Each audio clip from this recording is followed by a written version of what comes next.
na parte de segunda-feira. Mais leis. Em sua misericórdia, Deus ensinou os juízes a lidar com as pessoas em situações relacionadas aos direitos de propriedade. A Bíblia apresenta estudos de caso, indicando, por exemplo, o que fazer se um boi atacasse o boi de um vizinho, se as pessoas roubassem um animal doméstico e o vendessem, se os animais pastassem no campo ou no vinhedo de outra pessoa, e se um item que alguém tomasse emprestado fosse roubado, ou se um animal alugado fosse ferido ou morresse. Deus deixou instruções de como agir. Abra sua Bíblia em Êxodo capítulo 22 e vamos ver então os versos 16 a 31. Aqui diz: se alguém enganar alguma virgem que não for desposada e se deitar com ela, certamente adotará por sua mulher. Se você deitar e ter sexo com uma moça que ainda é virgem, você deve adotá-la como esposa. É isso que o verso 16 está dizendo. Verso 17. Se o seu pai inteiramente recusar dar-lhe, dará dinheiro conforme ao dote das virgens. A feiticeira não deixarás viver. Queridos, estes princípios que nós vemos aqui, embora numa sociedade diferente em que você e eu vivemos, estes princípios podem ser respeitados, porque são princípios divinos. A feiticeira, a bruxaria, as cartomantes, todo este mundo oculto do maligno precisa ser condenado. A feiticeira não deixarás viver. Verso 19. Todo aquele que se deitar com um animal certamente morrerá. Este é um princípio que se aplica até mesmo em nossos dias. Verso 20. O que sacrificar aos deuses, e não só ao Senhor, será morto. Naquele tempo era uma teocracia, então a morte era no momento em que a pessoa adorasse outros deuses, seria morto. Hoje nós vivemos em governos diferentes, o povo de Deus espalhado no mundo todo. Então, Deus não vai matar a pessoa instantaneamente, mas no acerto de contas, no juízo final, a pessoa que adora outros deuses será morta. Ou seja, Deus está postergando a recompensa, mas a recompensa virá.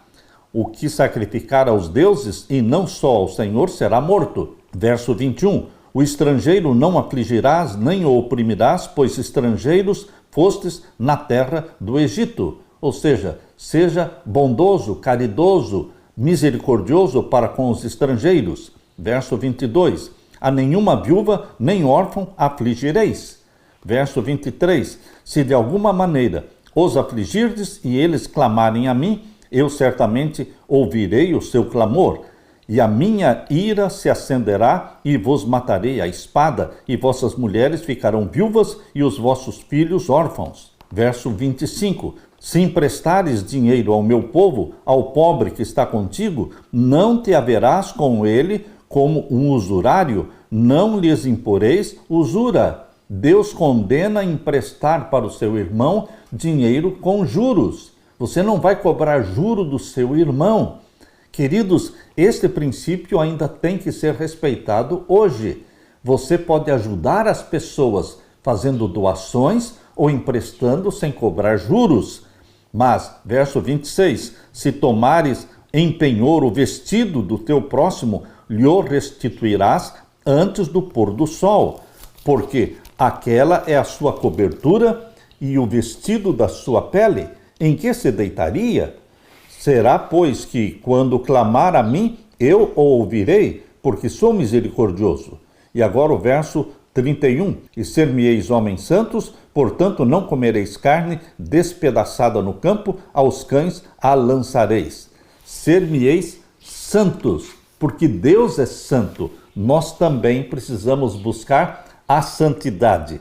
No capítulo 23, também, de Êxodo, e o verso 1 até o verso 9. Não seguirás a multidão para fazeres o mal, nem uma demanda falarás tomando parte com o maior número para torcer o direito. Você não é multidão, meu irmão. Você age individualmente diante de Deus, guiado pelo Espírito Santo. Não se una à multidão para fazer o mal. Aquela multidão que clamou: crucifica-o, crucifica-o. Muitos deles comeram dos pães e dos peixes produzidos miraculosamente por Jesus Cristo, mas eles se uniram à multidão.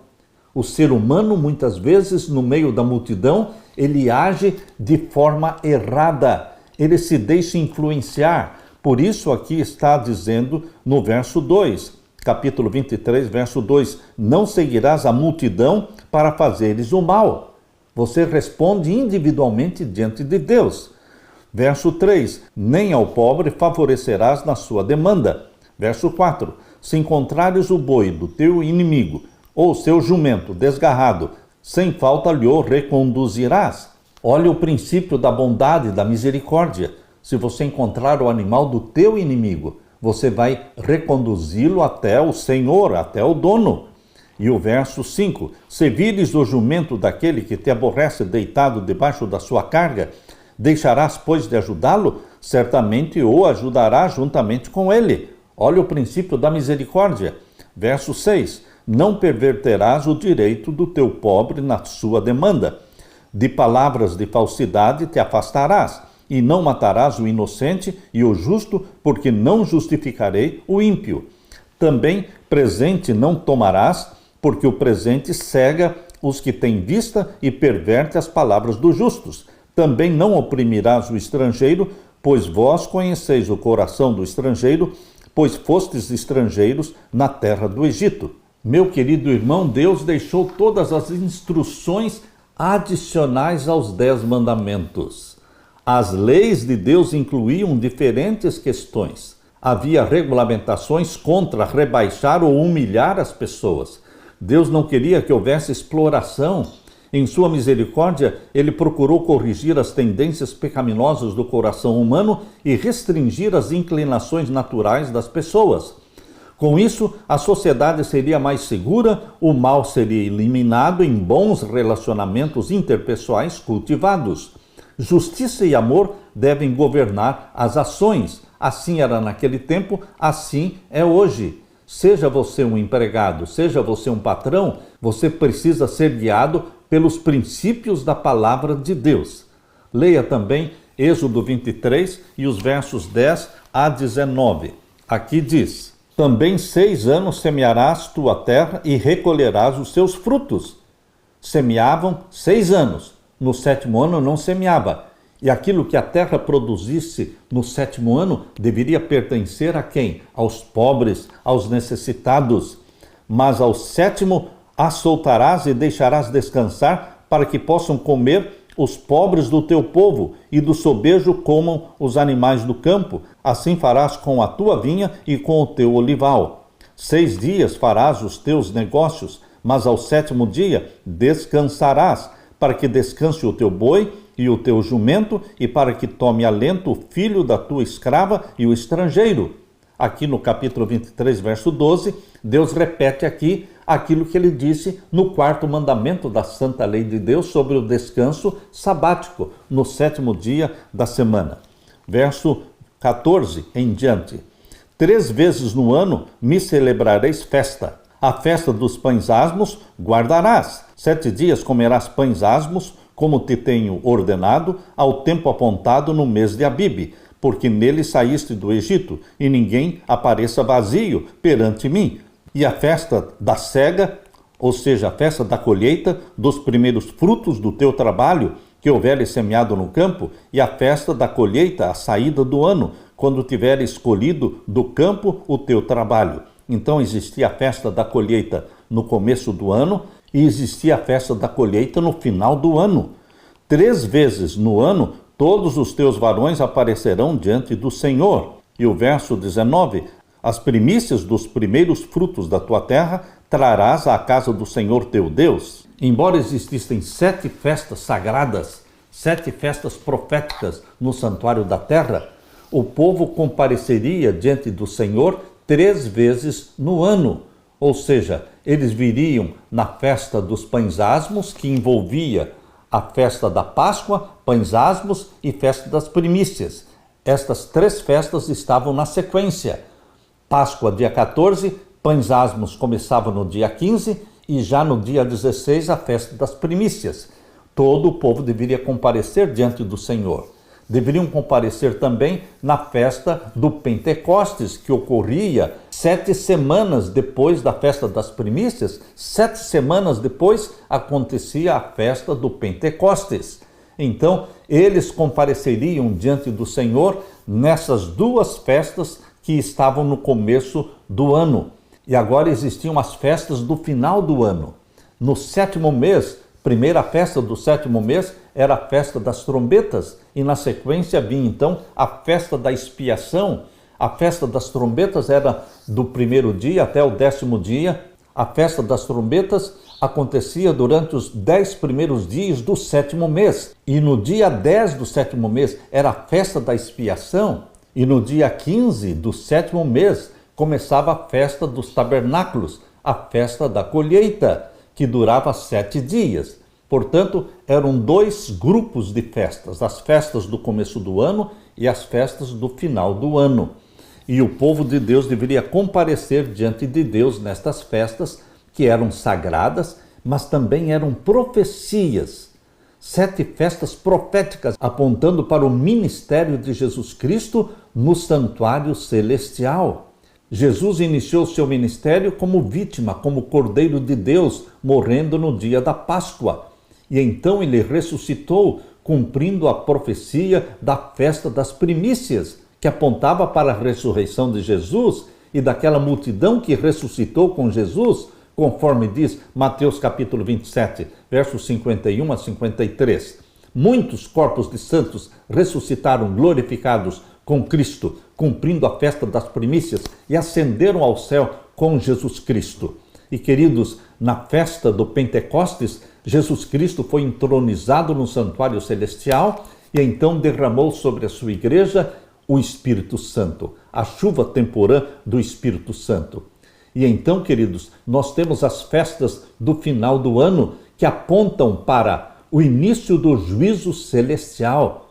Os 10 primeiros anos que antecederam o ano de 1844, nesses 10 anos que antecederam 1844, foi a pregação da mensagem de Deus. É a festa das trombetas anunciando a chegada do juízo, que começou em 22 de outubro de 1844. Nós vivemos hoje a 6ª festa do Santuário Celestial, que começou em 1844, o juízo celestial pelos mortos. E ainda não chegou o juízo dos vivos, porque só chegará quando for aprovada a lei dominical, e então vamos ter o juízo dos vivos, o selamento do povo de Deus com o selo do Deus vivo e o selamento dos ímpios com o sinal da besta. Meu querido irmão, a última festa será a festa dos tabernáculos, que é a festa da colheita, quando Jesus Cristo voltará e arrebatará a sua igreja, colherá a sua igreja levando-a para o céu numa viagem de 7 dias. Porque esta festa durava 7 dias. E então nós vamos ascender ao céu numa viagem espacial de 7 dias, cumprindo a festa da colheita do santuário celestial. Todas as festas do santuário da terra eram profecias apontando para o santuário celestial. Aleluia! O sábado foi estabelecido na criação, a semana da criação, conforme diz Gênesis capítulo 2, 1 a 3. Estava conectado à libertação de Israel também, porque em Deuteronômio capítulo 5, verso 12 a 15, o sábado aparece como também um sinal de libertação de Israel.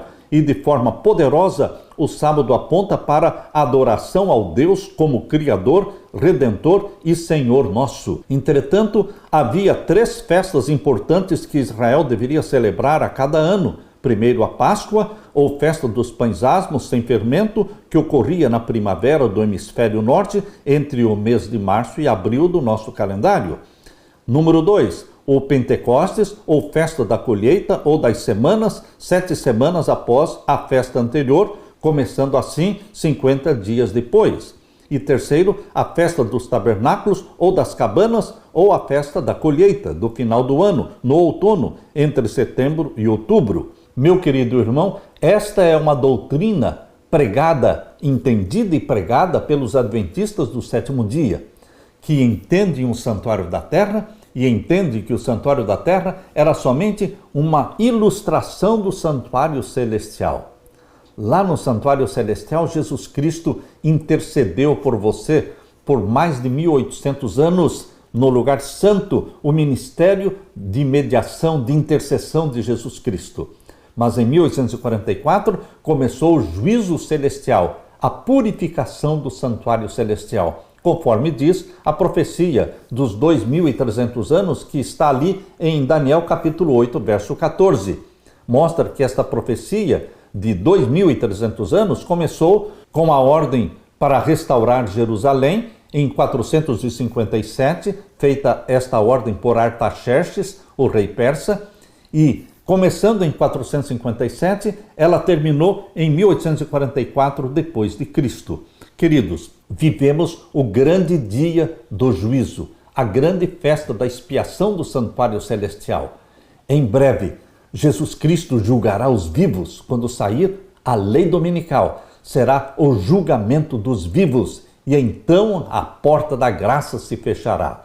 E então Jesus Cristo se preparará para retornar a esta terra, para então buscar a sua igreja, para a festa dos tabernáculos, que dura 7 dias. É a festa da colheita. Jesus Cristo colhendo o trigo deste planeta, o trigo, aqueles que foram comprados pelo sangue de Jesus Cristo, e seremos levados, arrebatados para o céu, numa viagem espacial de 7 dias. Aleluia!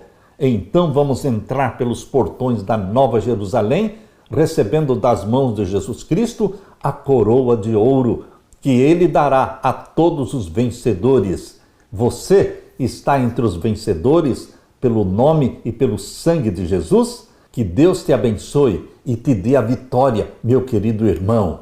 Aleluia!